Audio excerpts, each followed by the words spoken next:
Hello, we are now on chapter 22, Fall of the Year, page 275.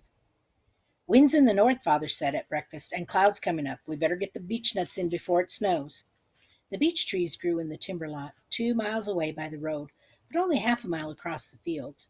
Mr. Webb was a good neighbor and let Father drive across his land. Almanzo and Royal put on their caps and warm coats. Alice put on her cloak and hood, and they rode away with Father in the wagon to gather the beech nuts. When they came to the stone fence, Almanzo helped to take it down and let the wagon through. The pastures were empty now. All the stock were in the warm beds, so they could leave the fences down until the last trip home. In the beech grove, all the yellow leaves had fallen. They lay thick on the ground beneath the slim trunks and delicate bare limbs of the beeches. The beech nuts had fallen after the leaves and lay on top of them. Father and Royal lifted the matted leaves carefully on their pitchforks and put them, nuts and all, into the wagon, and Alice and Almanzo ran up and down in the wagon, tramping down the rustling leaves to make room for more. When the wagon was full, Royal drove away with Father to the barns, but Almanzo and Alice stayed to play till the wagon came back. A chill wind was blowing and the sunlight was hazy. Squirrels frisked about, storing away nuts for the winter.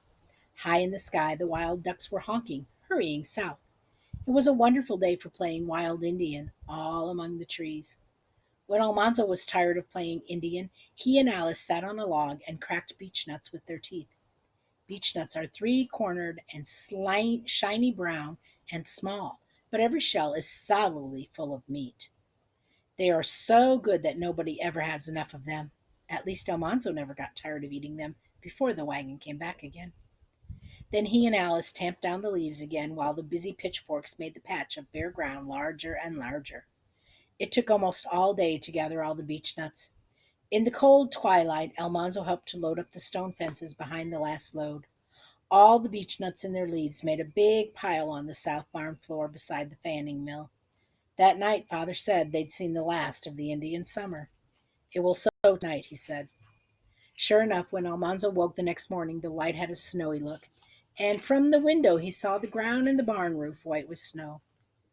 Father was pleased. The soft snow was 6 inches deep, but the ground was not yet frozen. Poor man's fertilizer, Father called such a snow, and he set Royal to plowing it into the fields. It carried something from the air into the ground that would make the crops grow. Meanwhile, Almanzo helped Father. They tightened the barn's wooden windows and nailed down every board that had loosened in the summer's sun and rain. They banked the walls of the barn with straw from the stalls, and they banked the walls of the house with clean, bright straw. They laid stones on the straw to hold it snug against the winds. They fitted storm doors and storm windows on the house just in time. That week ended with the first hard freeze. Bitter cold weather had come to stay, and now it was butchering time. In the cold dawn before breakfast, Almanzo helped Royal set up the big iron cauldron near the barn. They set it on stones and they filled it with water and lighted a bonfire under it. It held 3 barrels of water. Before they finished, Lazy John and French Joe had come, and there was time to snatch only a bite of breakfast. 5 hogs and a yearling beef were to be killed that day. As soon as one was killed, Father and Joe and John dipped the carcass into the boiling cauldron and heaved it out and laid it on the boards. With butcher knives, they scraped all of the hair off of it. Then they hung it up by the hind feet in a tree and cut it open and took all the insides out into a tub. Almanzo and Royal carried the tub to the kitchen, and Mother and the girls washed the heart and the liver and snipped off the bits of fat from the hog's inside to make lard. Father and Joe skinned the beef carefully. The hide came off in one big piece. Every year, Father killed the beef and saved the hide to make shoes. All that afternoon, the men were cutting up the meat, and Almanzo and Royal were hurrying to put it away. All the pieces of fat pork they packed in salt, in barrels, down cellar. The hams and the shoulders they slid carefully into barrels of brown pork pickle, which Mother had made of salt, maple syrup, saltpeter, and water boiled together. Pork pickle held a stinging smell that felt like a sneeze. Spare ribs, backbones, hearts, livers, tongues, and all the sausage meat had to go in the woodshed attic. Father and Joe hung the quarters of the beef there, too. The meat would freeze in the attic and stay frozen all winter. Butchering was finished that night. French Joe and Lazy John went whistling home with fresh meat to pay for their work, and Mother baked spare ribs for supper. Almanzo loved to gnaw the meat from the long, curved flat bones.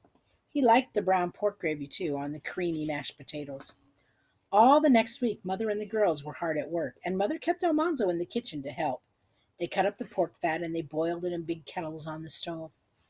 When it was done, Mother strained the clear hot lard through white cloths into big stone jars. Crumbling brown cracklings were left inside the cloth after Mother squeezed it, and Almanzo sneaked a few and ate them whenever he could. Mother said they were too rich for him. She put them away to be used for seasoning cornbread. And then she made the head cheese. She boiled the 6 heads till the meat came off the bones. She chopped it and seasoned it and mixed it with liquid from the boiling and poured it into 6-quart pans. When it was cold, it was like jelly, for a gelatin had come out of the bones. Next, Mother made mincemeat. She boiled the best bits of pork and beef and chopped them fine. She mixed in raisins and spices, sugar and vinegar, chopped apples and brandy, and she packed 2 big jars full of mincemeat. It smelled delicious, and she let Alonzo eat the scraps left in the mixing bowl. All this time he was grinding sausage meat. He poked thousands of pieces of meat into the grinder and turned the handle round and round for hours and hours. He was glad when it was finished. Mother seasoned the meat and molded it into big balls. Almanzo had to carry all those balls into the woodshed and pile them up on clean cloths. They would lay there frozen all winter, and every morning Mother would mold 1 ball into little cakes and fry them for breakfast. The end of butchering time was candle making. Mother scrubbed the big lard kettles and filled them with bits of beef fat. Beef fat doesn't make lard, it melts into tallow. While it is melting, Almanzo helped string the candle molds. A candle mold has 2 rows of tin tubes fastened together and standing straight up on 6 feet. There were 12 tubes in the mold. They were open at the top but tapered to a point at the bottom, and in each point there was a tiny hole. Mother cut the length of a candle wicking for each tube. She doubled the wicking across the small stick and twisted it into a cord. She licked her thumb and finger, and she rolled the ends of the cord into a sharp point. When she had 6 cords on a stick, she dropped them into 6 tubes, and the stick lay on top of the tubes. The points of the cords came through the tiny holes in the points of the tubes, and Almanzo pulled each one tight and held it tight by sticking a raw potato into the tube's sharp point. When every tube had its wick held straight and tight down the middle, Mother carefully poured the hot tallow. She filled every tube to the top. Then Almanzo set the mold outdoors to cool. When the tallow was hard, he brought the mold in. He pulled off the potatoes.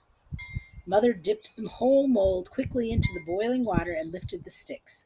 6 candles came up on each stick. Then Almanzo cut them off the stick. He trimmed the ends of wicking off the flat ends, and he left just enough wicking to light on each pointed end. Then he piled the smooth, straight candles into waxy white piles. All one day, Almanzo helped Mother make candles.